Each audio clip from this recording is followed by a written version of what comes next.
শেখ হাসিনা একটা টেলিগ্রামে তার সমর্থকদের উদ্দেশ্যে ভাষণ দিয়েছেন এবং সেখানে তিনি মেনেই প্রায় নিয়েছেন যে নির্বাচনটা হতেই চলেছে এবং সেই নির্বাচনটা হতে চলেছে বলে সেক্ষেত্রে তিনি এমন কিছু বলেননি যে কাকে সমর্থন করতে হবে বা করতে হবে না, সেটা বলেননি। ফলে অনেক ধরনের একটা হয়ে গেছে যে যে যেখানে পারে যেমন ভাবেই হোক তারা নিজেদের অস্তিত্ব রক্ষার স্বার্থে যাকে পারবেন তার তৃণমূল স্তরের কর্মী যারা মাঠে ময়দানে আছেন, নেতারা কেউ নেই, নেতারা তো আত্মগোপন করে আছেন, বিদেশে আছেন, ইত্যাদি ইত্যাদি। কিন্তু আমার একটা ধারণা, পারসেপশন ওখানে আছে যে আওয়ামী লীগের বোধহয় সব নেতাই পালিয়ে গেছেন। সেরকম নয়, অনেক নেতা দেশে আছেন যারা, ধরুন আপনি যদি সাংসদদের সংখ্যা ধরেন, 100-র বেশি সংসদ জুড়ে আছে।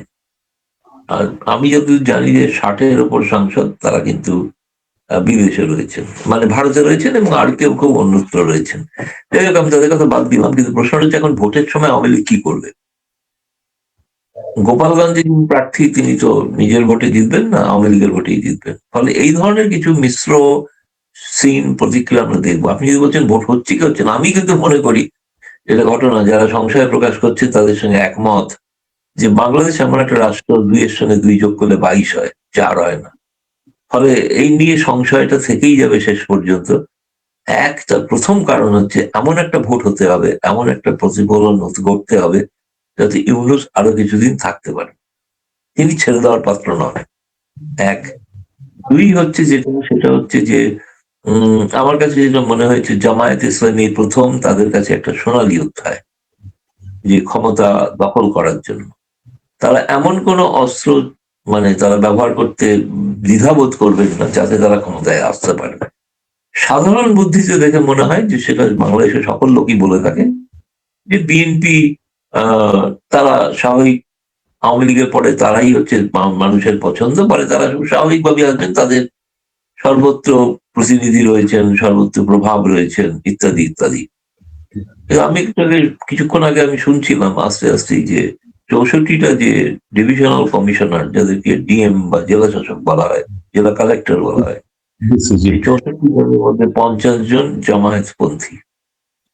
এটা প্রচন্ড ছড়িয়েছে বাংলাদেশে এবং একটু আগে মাসুদ কামাল নিজে একদম তথ্যগত উদাহরণ দিয়ে বলেছেন এই জাস্ট 10-15 মিনিট আগে যে 64 জনের মধ্যে 10 থেকে 12 জন বিএনপি পন্থী, বাকি সব হচ্ছে। আমি সহমত হলাম। ফলে কিন্তু আবার এটাও ঘটনা, এটাও আমি শুনেছি এই সময় সেনাবাহিনী, পুলিশ তারা যে ভূমিকা পালন করবেন তাতে হয়তো সেই এককভাবে সেই ডিভিশনাল কমিশনারদের পক্ষে সমস্ত ফলাফল বলতে দেওয়াটা তো সম্ভব নাও হতো। ভোটের দিনে না, এই ডিভিশনাল কমিশনাররা ভূমিকাটা পালন করবেন ভোট গণনার সময়। সেখানে ভোটের যে গণনার যে ট্যাবুলার শিট সেটা তারা বলতে দেবেন কি দেবেন না। যাই হোক, সেগুলো তো বাংলাদেশের আভ্যন্তরীণ বিষয়, সে বিষয়ে তো আমার কোনো মন্তব্য করার কিছু নেই। কিন্তু এটা ঘটনা যে আওয়ামী লীগের ভোট কিন্তু নানাভাবে, যারা তৃণমূল স্তরে আছে, কোথাও বিএনপি কোথাও জামায়াত, এরকম জায়গায় যাবে না যে তা নয়, এবং তাদের অধিকাংশই অনেকে না ভোটে ভোট দেবেন, যেটা রেফারেন্ডাম, গণভোট। এবং সেখানে বিএনপি যদি একইভাবে তাদের সমর্থকরা নাতে ভোট দেয় তাহলে না পরাস্ত হতে পারে। সেক্ষেত্রে ইউনূস কি মেনে নেবেন, সেটাও একটা প্রশ্ন। তবে ইউনূস কি এমন কোনো ব্যবস্থা, তিনি কোনো মেকানিজম করবেন যাতে ভোটটা বানচাল হয়? ফলে বানচাল হওয়ার জন্য মানে আমি জানি যে এই মুহূর্তে তো আওয়ামী লীগের বদনামটা নেবে না যে ভোট বানচাল করার। বদনামটা যদি করতেই হয় তাহলে হয় জামায়াতকে নিতে হবে, কারণ তারা যদি পরাস্ত হন, আর নিতে হবে ইউনূসকে, তিনি চাইছেন সেটা যদি না হয়। এবং এটা কিন্তু বোঝা গিয়েছে যে বিএনপি ক্ষমতায় আসার পর কিন্তু ওই রেফারেন্ডামটাকে নিয়ে মাথা ঘামাবে, এটা পরিষ্কার। রেফারেন্ডাম যা হয়েছে, কারণ রেফারেন্ডামে বহু বিষয়ে তারা বিরোধিতা করেছে। ফলে এখন সেইটা ইউনূস কি এখান থেকে ইউনূস কিন্তু একটা প্লেয়ার, এটাকে অস্বীকার করা যাবে না। ফলে সেই কারণে একটা জটিলতা, সংশয়, আপনি যেটা বলছেন, যেটা আমরা ভারত থেকে যেটা মনে করি, নির্বাচন হবে হয়তো, কিভাবে, কি পদ্ধতি, কোন ভাবে নির্বাচন হবে। আর একটা জিনিসও আমার যেটা মনে হয়, নির্বাচনের ফলাফল সকলের ক্ষেত্রে গ্রহণযোগ্য নাও হতে পারে, সেক্ষেত্রে সহিংসতা কিন্তু আরো বাড়তে পারে, সেটাকে একটা চিন্তাজনক বিষয়। পূর্ণিয়া সাহেব বলুন। দাদা, আমি আরেকটা বিষয় আপনার নজর দিতে চাই। বাংলাদেশের ভেতরে একটা খুব পাবলিক পারসেপশন, একটা খুব আলোচনা যে ব্রিটেন এবং আমেরিকা এসের সময় এসে তারা জামাতকে চুজ করে নিয়েছে। এবং আপনি যেহেতু ইন্ডিয়াতে আছেন, ইন্ডিয়ায় ইন্ডিয়ার যিনি মার্কিন রাষ্ট্রদূত, তিনি তো বাংলাদেশ চ্যাপ্টারও দেখেন। আপনার কাছে কি এমন কোনো তথ্য আছে বা জানা আছে যে তারা এর আগে 1/11-এর সময় বাংলাদেশে, তখন ব্রিটিশ রাষ্ট্রদূত, আমেরিকান রাষ্ট্রদূত, সেই বিউটেনিস থেকে শুরু করে আনোয়ার চৌধুরী, তারা খুব ব্যস্ত ছিলেন। এবারও ব্রিটিশ রাষ্ট্রদূত এবং আমেরিকান রাষ্ট্রদূত প্রচন্ড ব্যস্ত, এবং এজেন্ডা কি শুধু জামাত সামনে আনা? তাহলে বিষয়টা কোন দিকে হচ্ছে? দেখুন, আমেরিকা সম্পর্কে এখন আমি অতটা নিশ্চিত হইনি, কারণ ব্রিটিশ হাই কমিশনার যিনি ঢাকা থেকে দিল্লি এসেছিলেন, তিনি চেষ্টা করেছিলেন যে দিল্লিতে অবস্থিত মার্কিন রাষ্ট্রদূতের সঙ্গে দেখা করার, যেহেতু তিনি বাংলাদেশেরও দায়িত্বপ্রাপ্ত। কিন্তু সেই সাক্ষাৎটা হয়নি, এমনকি সাক্ষাৎটা ভারতের সঙ্গেও হয়নি। আর তিনি কিন্তু স্পষ্টভাবে তার পছন্দ যে জামায়াত, সেটা তিনি প্রকারান্তরে বলেও দিয়েছিলেন। বলেছিলেন এই জামায়াত হচ্ছে একটা ইসলামিক পলিটিক্যাল পার্টি, এটা টেররিস্ট পার্টি নয়, এটা ফান্ডামেন্টালিস্ট পার্টি নয়, সেটা তাদের উপলব্ধি।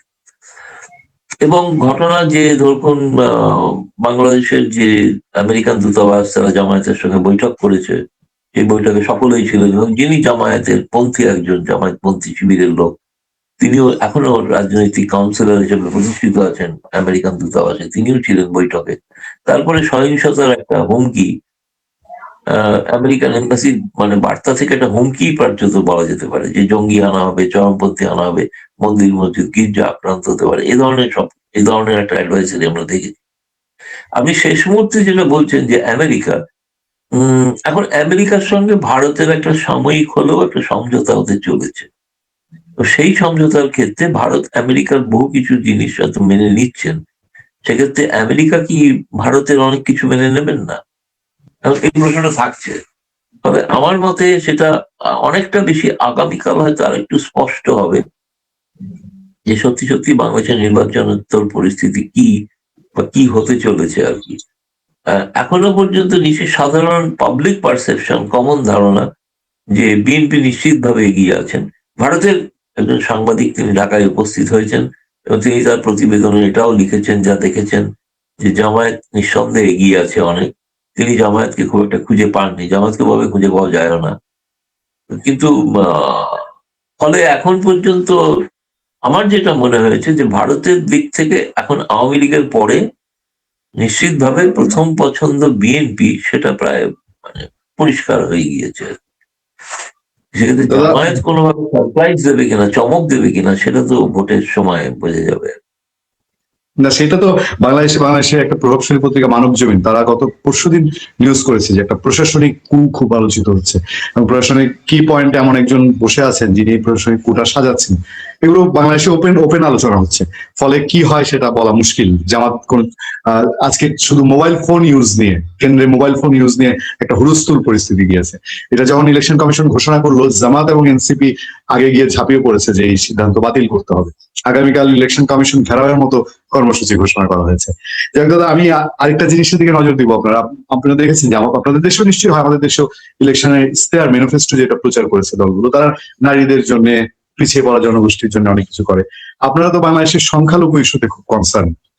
আপনারা সংখ্যালঘুদের নিরাপত্তা, সুবিধা, সবগুলো রাজনৈতিক দলের কথা বলছি, কারণ স্পেসিফিক বলছি না, কেমন দেখলেন বাংলাদেশের নির্বাচনী ইশতেহার সংখ্যালঘুদের জন্য? কেমন দলগুলো যদি বলি, না, সংখ্যালঘুদের নিরাপত্তার জন্য সংখ্যালঘুদের ক্ষেত্রে অনেক কিছু ব্যয় করা হবে, এটা বলা হয়েছে, কিন্তু সংখ্যালঘুদের নিরাপত্তার বিষয়টা নিয়ে কিন্তু ম্যানিফেস্টোগুলো অনেকটাই ভিন্নমান, এবং সেটা কিন্তু একটা সন্দেহ তৈরি করেছে, বিষয়ে কোনো সন্দেহ নেই।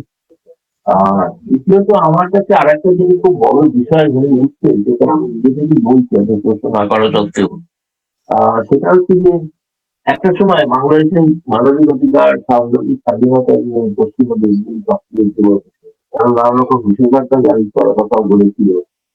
আজকে বাংলাদেশের সাংবাদিকদের যে অবস্থা, তাতে আমার মনে হয়েছে, কারণ আন্তর্জাতিক দুনিয়ার কিন্তু এই বিষয়ে বাংলাদেশ সম্পর্কে একটা চিন্তা করার সময় এসে গিয়েছে। তারা যদি সত্যিই মনে করেন মুক্ত স্বাধীনতা থাকা উচিত, সময় মতো স্বামী থাকা উচিত, যদি এই সরকার যদি পালন না করে থাকেন, তাহলে তাদের বিরুদ্ধে সেই ধরনের নিষেধাজ্ঞা কেন আরোপ হচ্ছে না? সেটা তো আমরা ভবিষ্যতের ব্যাপার হবে। কিন্তু যেটা আপনি মূল প্রশ্ন যেটা করেছেন, যে সেক্ষেত্রে আমরা কিভাবে দেখছি, বাংলাদেশের নারী ভোটারের সংখ্যা প্রায় অর্ধেক, সেক্ষেত্রে তাদের মর্যাদার বিষয়টা নিঃসন্দেহে একটা গুরুত্বপূর্ণ বিষয়। কিন্তু দেখুন, মানে কতগুলো রাজনীতিতে কতগুলো বাস্তব অবস্থা নিয়ে চলতে হয়। তালিবান তো নারী অধিকার নিয়ে সোচ্চার ছিল না। আপনি জানেন, দিল্লিতে তালিবানের প্রধান মন্ত্রী যখন প্রেস কনফারেন্স করেছিলেন, একজনও মহিলা সাংবাদিককে না ডাকার ফলে পরের দিন সেখানে প্রবল বিক্ষোভ হয়েছিল। শেষ পর্যন্ত পরের দিন তিনি আরেকটা সাংবাদিক বৈঠক করেন, যেখানে মহিলা সাংবাদিকদের আমন্ত্রিত করা হয়। তালিবানের সঙ্গে তো ভারতের সম্পর্ক রয়েছে। তালিবানের যে মতামত, তালিবানের মতামত নারীদের অধিকার সম্পর্কে জামায়াতের কিন্তু আদর্শগত একটা মিল আছে। তা সত্ত্বেও বাস্তব পরিস্থিতি হচ্ছে, ক্ষমতায় কে আসবেন, যে ক্ষমতায় যিনি আসবেন তার সঙ্গে তো কাজ করতেই হবে, তাই আমার পছন্দের হোক বা না হোক। সেই বিষয়টাকে কিন্তু উপেক্ষা করা যাচ্ছে না আর। সেই জন্য এখনো পর্যন্ত বহুবিধ প্রশ্ন আছে এবং শেষ পর্যন্ত কি ঘটবে এটা এখনো সত্যি সত্যি বলা কিন্তু খুব মুশকিল। কেউ কেউ সন্দেহ প্রকাশ করছেন, জামায়াত যদি জয়ী হতে না পারে, শেষ মুহূর্তে কি তারা নির্বাচন বয়কট করবে, শেষ মুহূর্তে কি তারা নির্বাচন থেকে পালিয়ে যাবে। আর এই ধরনের অনেক প্রশ্ন আছে, কিন্তু এখনো সেরকম কোনো ইঙ্গিত আমি পাইনি, এখনো কিন্তু সেরকম কোনো ইঙ্গিত দেখিনি। দাদা, আমি সবশেষ একটা প্রসঙ্গে আপনার মতামত এবং যদি কোনো তথ্য থাকে।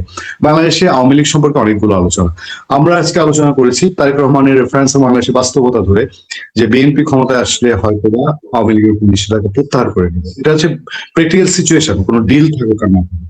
এর মধ্যে সজীব ওয়াজেদ জয় কথা বলছেন, তার তার লাইভ করছেন, শেখ হাসিনা কথা বলছেন, আওয়ামী লীগের নেতৃবৃন্দ কথা বলছে।